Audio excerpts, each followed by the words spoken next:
We go back now to the Old Testament, where the drama is unfolding. And here is the story is told us in the 3rd chapter of the book of Exodus. It's a conversation between Moses and God. Now when we use the word Moses or any name in Scripture for Jesus Christ, bear in mind these are not persons as you and I are persons. These are states of consciousness through which you, the immortal you, pass. And you pass until you awaken to the being that you really are. So when we speak of Moses, or we speak of Jesus Christ, we are speaking of a state of consciousness. And God said to Moses, or Moses said to God, and when I come to the people of Israel, and I say, the God of your fathers has sent me to you, and they say to me, what is his name? What shall I say? And God said to Moses, say this to the people of Israel, I am. That is who I am. And say this to the people of Israel, I am has sent me to you. This is my name forever, and by this name I shall be known throughout all generations. Now here is an adumbration. Here is a foreshadowing. In this state of consciousness, as the word Moses means that which is to be born. It is the old perfection of the Egyptian verb to be born. Something is coming to birth. It has not yet been born. So Moses cannot go into the promised land, if you know the story. He remains back, and he dies, and no one knows the burial place of Moses. Here is a state of consciousness that does not enter. It's a foreshadow of that which must be born in man. So he hears us coming from without. What eventually must be heard from within. So I hear us coming from without, of God speaking. And here, the God is speaking seemingly coming from outside of my being. And the God is saying to me, I am. That is who I am. And say this to the people of Israel. I am has sent me to you. This is my name forever. And by this name I shall be known throughout all generations. Eventually, that which is heard seemingly from without must be heard from within. When it is heard from within, the world will not believe it. The world is trained, on its present level, to believe in an external causation, something coming from without, as the cause of the phenomena of my life. That I am a victim of this, that, and the other, that someone else did. Call it by any name, but it's something on the outside.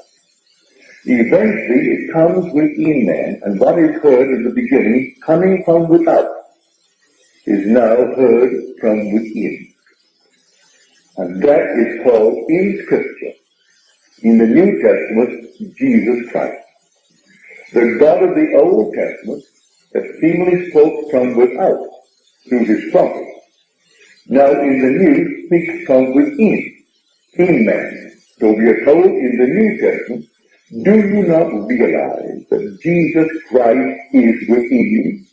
Well, you ask that of any Christian in the world, they'll read it in their own Scripture, but they do not believe it.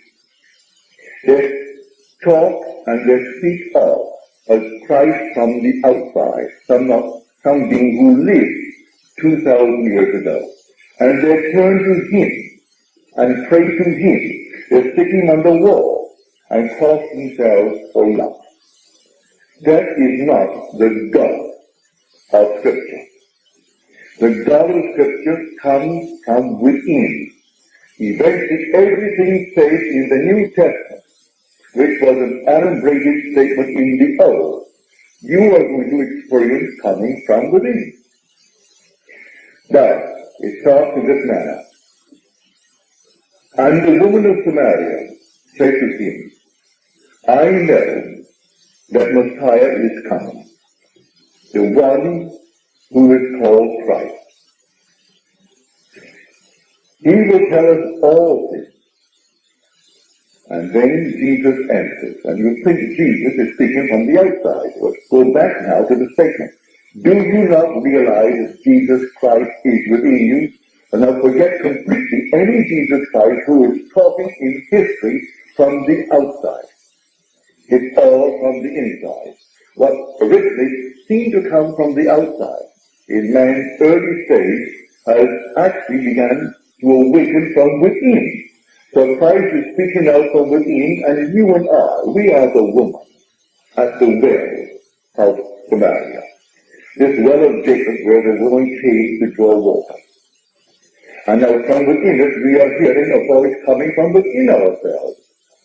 And it is I who speak to you am He. I am He. What I am He? Neville, John, Mary, no. Your own wonderful human imagination. Your awareness of being, that is the being that is the one spoken of in the beginning of Scripture as God. God became as I am, that I may be as He is. So God actually became man and took upon Himself the limitations of man. And in time He awakened in man as the man in whom He entered. He entered into me. He entered into you. And He in you is your own wonderful human imagination. That is I am. That is God. Now take all the I am statements in the book of John. Well, the Gospel for that matter. But John has them all. Unless you believe that I am He, you die in your sins. You're praying to a false God. When you pray to something on the outside. If you pray to the true God, you appropriate that which you ask for. It's the subjective appropriation of the objective hope. That's how you pray. A billion people drop to their knees and pray. Well, who is listening?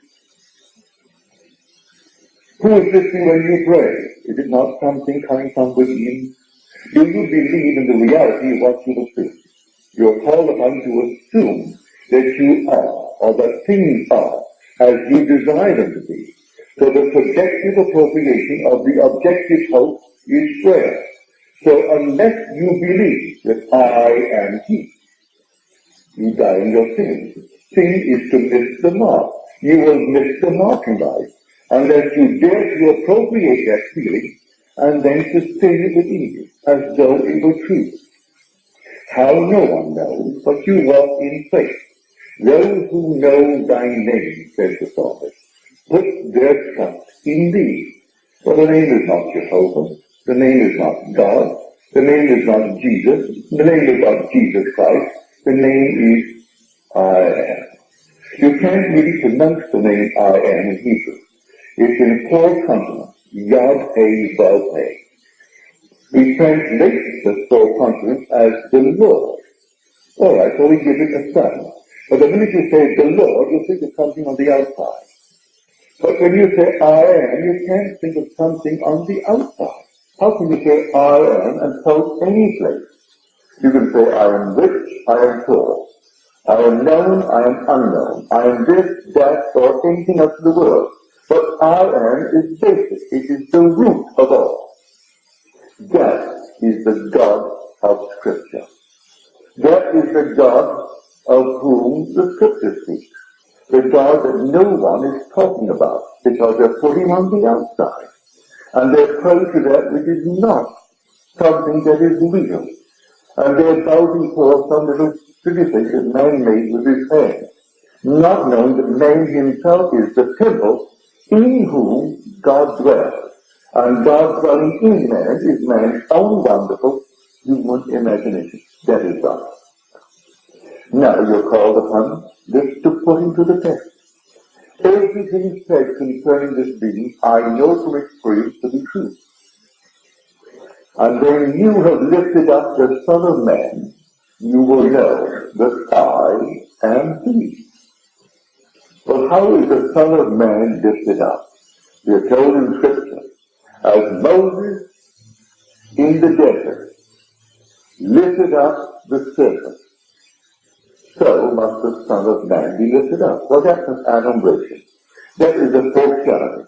You are told that all the things of whom he spoke, and Moses is the state of consciousness, they were copies, they were shadows of the reality.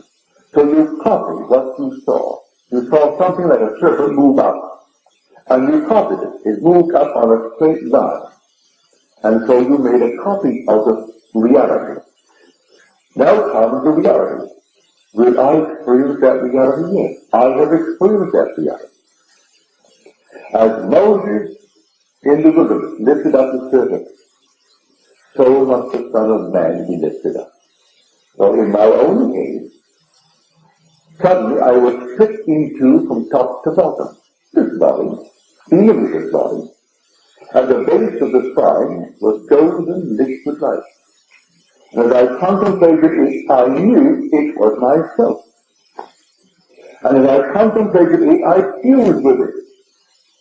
And fusing with it like a fiery serpent, I ascended into my own skull. That's the only heaven in the world. This is the heaven into your own wonderful skull, but you ascend like a fiery serpent. So as Moses lifted up the serpent in the wilderness, so must the Son of Man be lifted up. Then you know who the Son of Man is. And he's called in Scripture Jesus Christ. And Jesus Christ is what? Your own I am. Because who was lifted up? I am. I went up. Not another. I went up. So I know exactly what he's talking about. So everything said of him, I have experienced. So I'm sharing with you my own experiences. These things are true. They are literally true. But they're told in a language that is figurative. So it's not a serpent on the outside to whom you turn that you will be cured. It is a serpent in your own being. You are the being that came down into this world. You are the being that will rise up out of this world. You came down into generation, and you will play your part fully. And at the end, you will simply ascend into regeneration. It's for a purpose, not a thing you did in this world that was wrong to bring you down into this world. It was a challenge of God, and God came down. There's only God in the world. There is nothing but God. God plays all the parts of the world. Every man in this world is God playing a part. And when you know it, you can see everything is yourself pushed up. And having experienced it, you can tell something, exactly how this whole thing is taking place. So unless you believe that I am He, you'll continue missing the mark in life. Well now, if I really believe that I am He, and I have a goal in life, how do I go about getting it? Well, that's not with the feeling you like if you had it. Not with the feeling you like if you had it. Well, dare to assume the feeling of that wish fulfilled. If you dare to assume the feeling of the wish fulfilled, who is doing it? God is doing it. For God is I am. So if you say I am, and you name it, even though reason denies it and your senses deny it, if you persist in that assumption will harden into fact. This is the story of Scripture. But as long as you believe in a God outside, who looks over the entire picture, and you do not believe for one moment that He actually dwells within you, you have a false God. So God comes first seemingly speaking to us as one coming from without. And so Moses said to God, or said to God, something on the outside, and then God said to Moses. But the word Moses means to be born. Here is something that is coming to birth. And when it comes to birth, He is the God who will walk within man. He can't come to birth from without man, for man is the cradle in whom God is born. This is the great manger. This is the tomb in which God buried himself. God himself entered death's door, the human skull, and laid down in the grave for those who entered in visions of eternity. And when the fullness of time comes, he awakes, and the one in whom he lay down awakes as God. You are not something less than, you awake as the God who enters the grave. So God so loved you, his emanation, that he actually shared with you in that tomb the dream of life. And when the dream comes to its end, you and God, who entered with you, are one. My emanation gets my life till the sleep of death is past. So God enters the human skull, which is the grave, the only sepulchre in the world where God is buried. That is the Golgotha, spoken of in Scripture. That is Calvary. And when God entered Calvary, the human skull, that was the incarnation of God. That was the beginning of the drama. And then he moves towards death again, which is when you awake as God. So God becomes man at Calvary, which is called the crucifixion in Scripture, that man may become God at death again. So the whole thing takes place in the skull of man. And man is here for the most divine purpose in the world, to awaken as God himself, because there is only God in the world. Now say ye, I will tell you these things before they take place, that when they do take place, you may believe what? That I am he. It's not a being on the outside property. For Jesus Christ, who is the Lord, is speaking, and Jesus Christ is within him, it has to take place within him. So it's not a being on the outside property and telling me as I'm property. It is within me the drama is taking place. But to understand it and to write it, it is told in the form of a story. So truth embodied in a tale shall enter in at lowly doors. So you take this fantastic story, and you have to tell it in the form of a story. How would you tell it? A man talking to another man, or the man talking to the woman at the well. And so you tell it in the form of a story. And eventually that story told as seemingly between two people that are external to each other is actually unfolding within oneself, and the whole thing is taking place within one being. You are the God of the Bible. You are the Jesus Christ of the Bible. But in the beginning, in your sleep, he talks as coming from without. And eventually, he unfolds from within. And you realize that you yourself are the Lord Jesus Christ. So in the end, there is only the Lord Jesus Christ. But the Lord Jesus Christ is not a name, it's your own wonderful I am. That's the Lord Jesus Christ. There is no other Jesus Christ. If he is within me, what is the center of my own being? I am. Can I go any place and leave it behind me? So listen to the word. I am with you always. Even to the very ends of time. Can you get away from being I am? In a dream, who is dreaming? I am. And who wakes in the morning? I am. You can't get away from I am. You can't get away from God. So God is omnipresent. God is immanent. He is actually indwelling. And you can't get away from God. Now, if you believe in God, you must first believe in your own wonderful human imagination.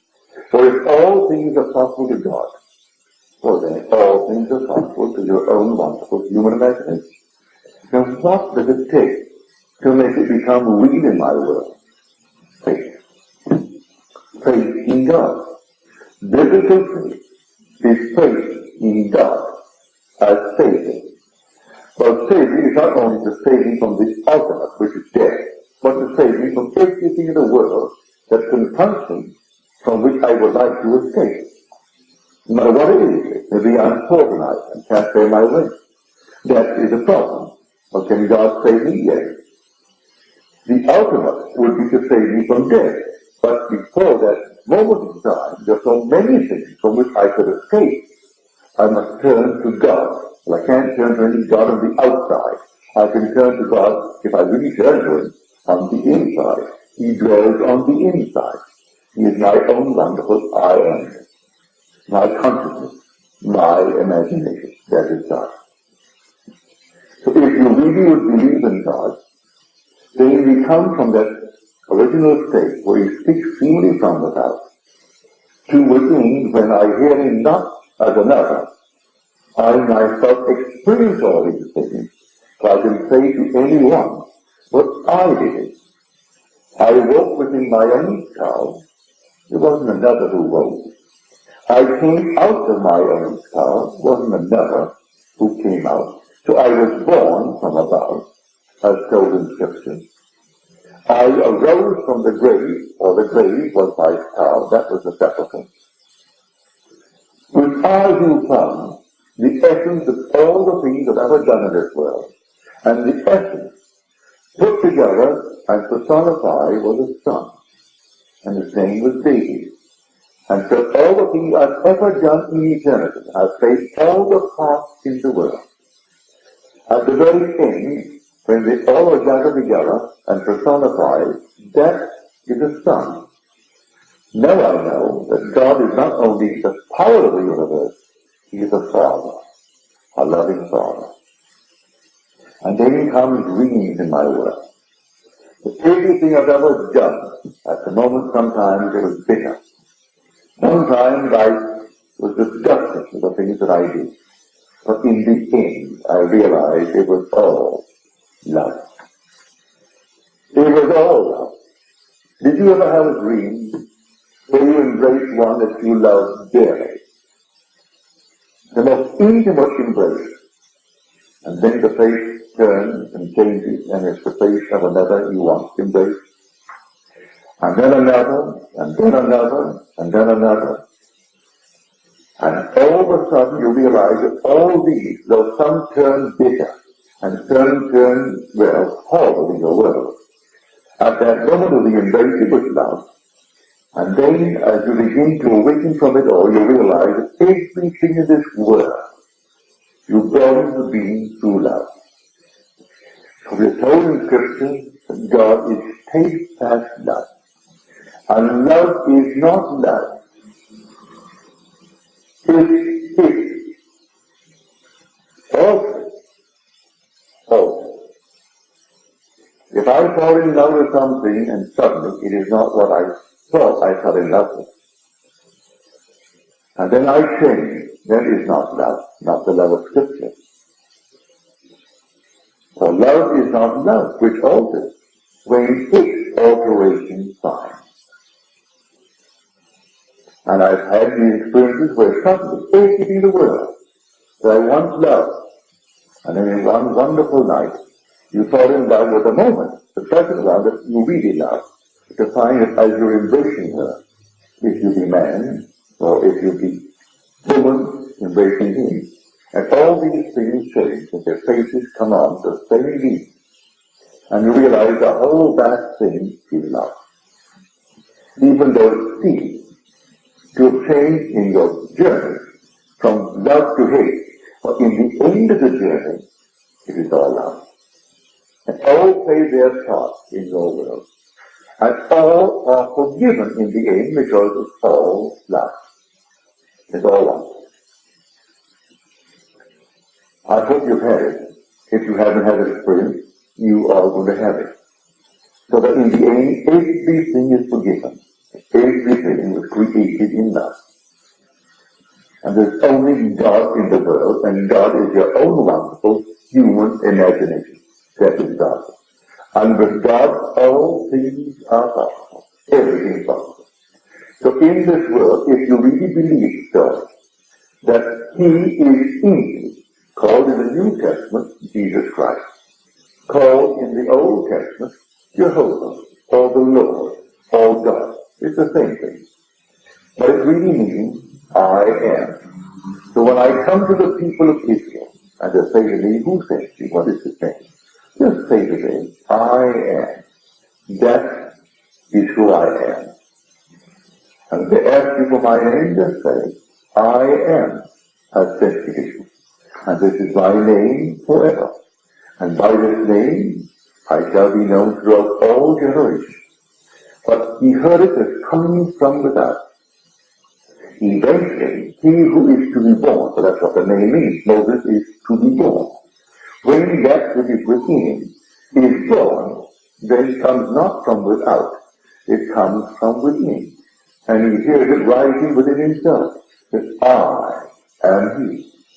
And so, through the woman of Samaria, or to any other person, I am he. You say he will come, he has come.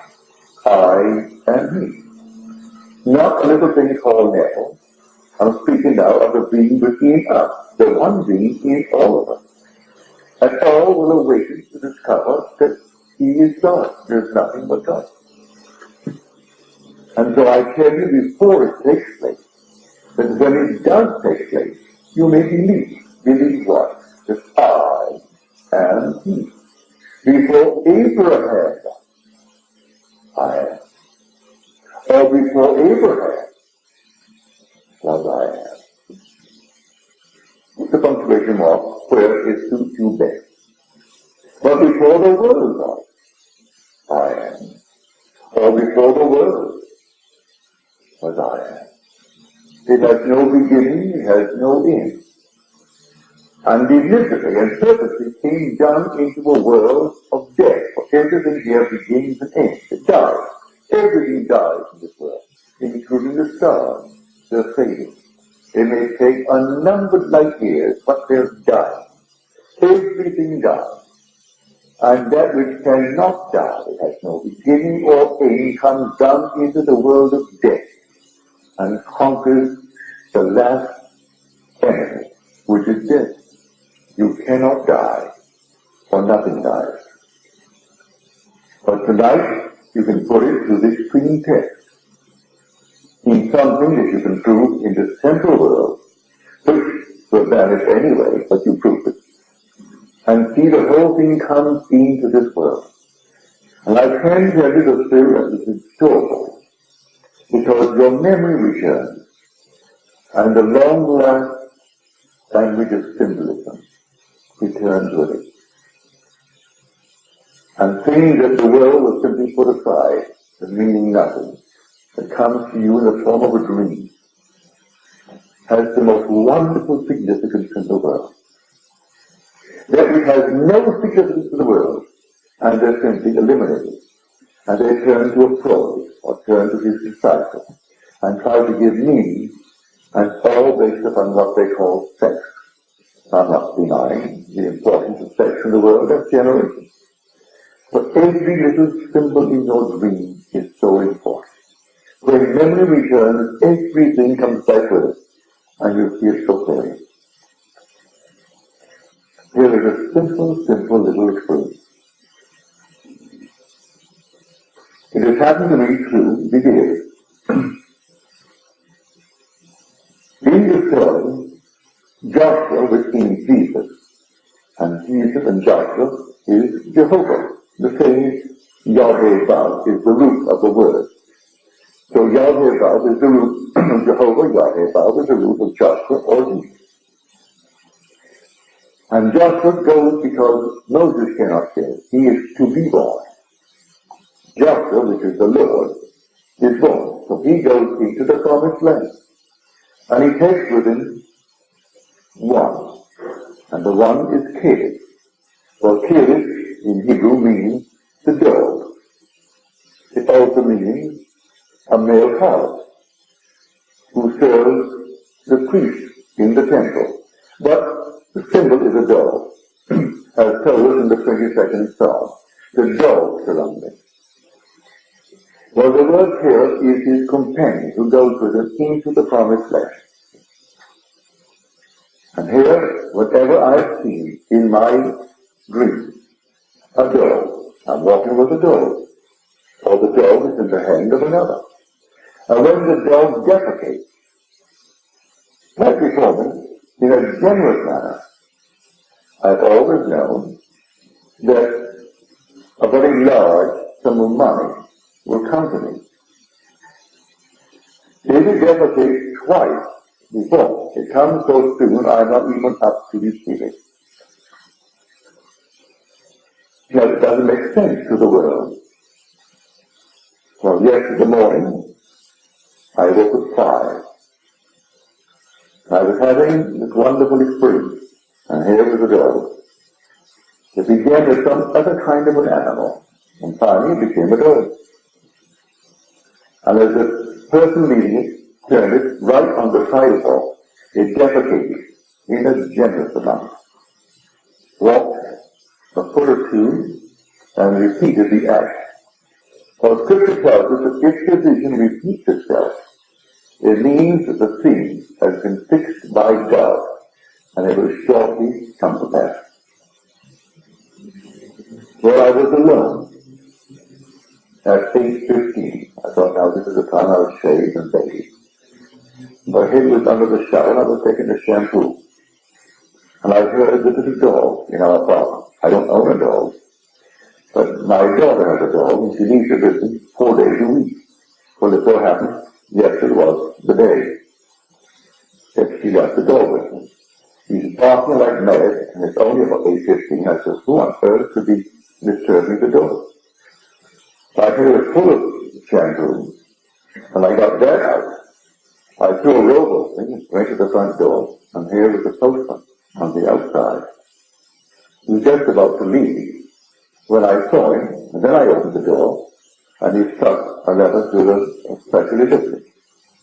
I had no time at all there, so I threw it on the table, went back and completed my shampoo and completed my chores for the morning.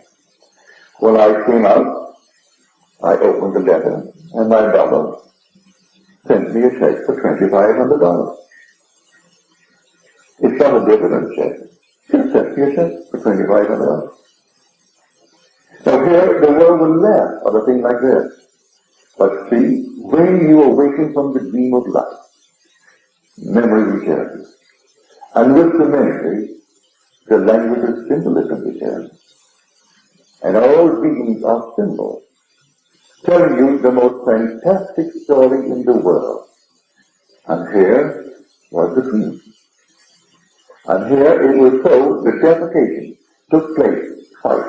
The defecated twice, which means it will shortly come to pass. It came so shortly, I almost missed it.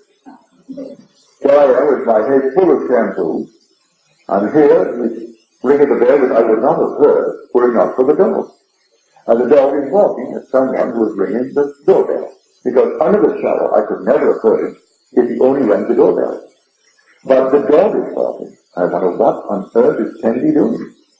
For his name, by the way, is Tandy. And so I went out and I wondered, what are you doing? And here was the postman taking this thing. And I apologized to my appearance, for I was full of water and put a robe on me. And he gave me a check. Now here is this thing. It was not a dividend check. It was not something due me at all. Just sentence. Now, I tell you, this is how the law operates in this world. It's a fantastic thing. It all is from one source. There is only God in the world. There is nothing but God. God speaks to man through the medium of dreams, but man doesn't understand the language of God, because he's not yet awakened to the language of God. One day he will awaken from the dream of life, and every little thing, symbol of the world, will have meaning. To the average person, that would be a more offensive thing to watch. You walk on the street, and some lady, instead of curbing the dog, allows it to use the sidewalk, and you've got to step over it, and you're offended.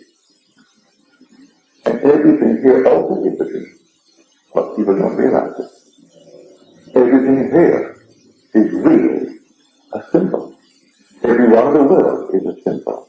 The whole vast world is a symbol, screaming at us from the outside. One day will understand it from the inside. And so, I am He. When I tell you, it's not a man standing on a platform, bragging that he is the one. I am telling you, you one day will know that I am, meaning yourself, I am He. At first it comes to you as one from without. And so he heard the voice as one coming from without, saying, say unto them, I am, has sent me to you. And this is my name forever, to be known throughout all generations. But you shall not enter, for you are not yet born. For Moses means to be born. So he cannot go in until he's born. For the thing that goes in place of Moses is Joshua. And the word Joshua is the Hebraic form of Jesus. And Jesus and Joshua are the same, and they both are Jehovah. The same root, Yod-Heh-Vav. Yod-Heh-Vav would be the four consonants, and they have Yod-Heh-Vav Shinayim. It's the same root form, meaning salvation. Jehovah saves. Jehovah is salvation. But as long as you hear it as something coming from without, you don't really believe it. But if you can begin now, before you are born, to believe in the name, and those who believe in thy name put their trust in thee. If I put my trust in thee even before I am born, it will work. But I must know who he is. And who is he? My own wonderful human imagination. That is God. If I could believe that my imaginal act is a fact, and then the thing is saying without effort, just as though it was fact. I called a friend of mine on the telephone, and I spoke to and heard what he said. And I believe what he said. Well, now, this is the same matter. You treat it just as lightly as that, with faith. Faith in the reality of the unseen state. If I really believe it, this subjective assumption, that subjective appropriation of the objective hope, and walk as though it were true, it will come to pass. It will all come to pass. This is what I'm talking about. Morning, noon, and night. Now the world will not believe it, and may I tell you, I know that eventually they're going to believe it, so really I'm not distressed. I'm not breaking any blood vessel to compel them to believe it, because I really don't care. Because I'm convinced eventually everyone will believe in God. And the God of Israel is the only God. But that God comes to its fulfillment in man, in the New Testament. The New Testament is the fulfillment of the Old Testament. There's only one. Here is the tree, and here is the fruit. So the New Testament fulfills it, but the New Testament, as understood by 1 billion who call themselves Christians, they don't understand it at all. They still do the same external worship of the old world. And they believe that that makes them a Christian by attending Mass or attending service, by contributing to their church. But these are lovely things if you want to do it. Just be all right. Nothing wrong about it. But that is not what the Bible is talking about. The Bible is telling you of the most fantastic thing in the world, that God became man, that man may become man. And Calvary begins it. Calvary is crucifixion. It's not the end of the drama, it's the beginning of the drama. And you and I have already been crucified with God. Or we couldn't even breathe. The very moment you breathed as a child, that was the death of God. The very first breath that a child takes and explodes his little lungs and cries, that's the death of God. And that was the life of man. Man lived through the death of God. That's the crucifixion. There is no crucifixion. Forget the little cross of wood. Forget all the little things you're told about. The death of God is the birth of a child. That's when God died. And the breath was his life. And the breath was God. For the word spirit and the word being are the same in both Hebrew and Greek. So the very breath when the child breathed for the first time, that was the death of God. His complete and utter forgetfulness of his God, and the living of man. And then he's moving towards Bethlehem. And Bethlehem is saying the awakening of God, who had died to make that child alive. So Calvary begins the drama, and Bethlehem is the awakening in man. Man as God. So when you awaken, who awakens? I. And who is experiencing? I am. And that's the name. That's God's name. You try it tonight, and you'll realize that I'm telling you the truth. So I tell you before it takes place, that when it does take place, you may believe. Believe what? That I am He. And all the things said, you're going to experience. Because I am the light of the world. May I tell you that it's true? One night, in 1926 it was, or 27, I was in New York at the Larchmont Shore Club. I was either 21 or 22, so I was born in 1905. And there was a huge big dance going on. Now that was the day of Prohibition. But Prohibition was only a name, because there's much liquor serving then as there is today. If you knew where to get it, you could get it. And so there's all kinds of liquor. But this was a dance for the young people. Well, I was only 21 or 22, but I was the guest of the assistant manager of the club. And he didn't think that his guests, should mingle with the guests and the members of the club. That would be inappropriate, because that was simply not quite the thing as he thought to be. For I was simply his guest, and he was only an assistant manager, and these were simply the members of the club, and I should mingle with the members of their guests. So I went to bed, and I did something that I rarely did. I read in bed. And I had this book. It was a book on the life of Buddha. And here, I'm reading the book, I have the light on, and the music is playing, and I longed to dance all through the night, for I was a professional dancer. I would not have gone downstairs with my dancing partner, who was my friend's daughter, who invited us for the weekend.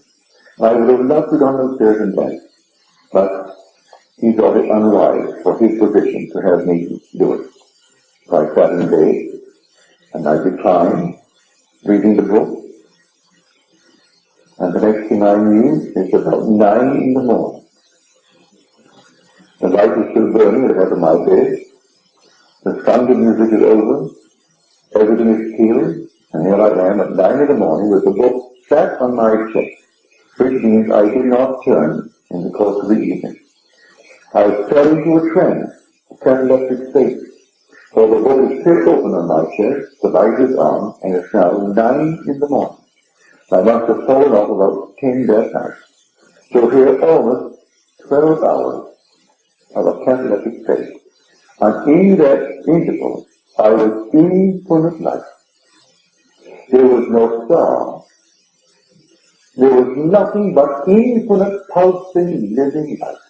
Nothing but life. And here I am, the center without circumference. Infinite life. Living, pulsing life. So when you're told in Scripture, he who speaks from within, I am the light of the world, I know that from experience. And the world is simply my emanation. Yet my life, till the sleep of death, is past. So the whole vast world is yourself for self. The day will come, you will know from experience you are the light of the world. But everything said in that Scripture is true, literally true. But when you read it, the words are figurative. And you can quite grasp it. How could you be the light of the world? For our little sun is only a little part of the infinity of light. There is dwarfed. It is dwarfed by all the other great suns and their constellations. And yet, I know the experience that you take the whole vast infinite world of suns and their constellations, and this light contains all, unless it all got it out. There's only light. Living, wonderful, pulsing light without circumference. And you, the center, and the center is I. So you are the God of Scripture. And to really understand the God of Scripture, you must understand His name. And His name is concentrated in you.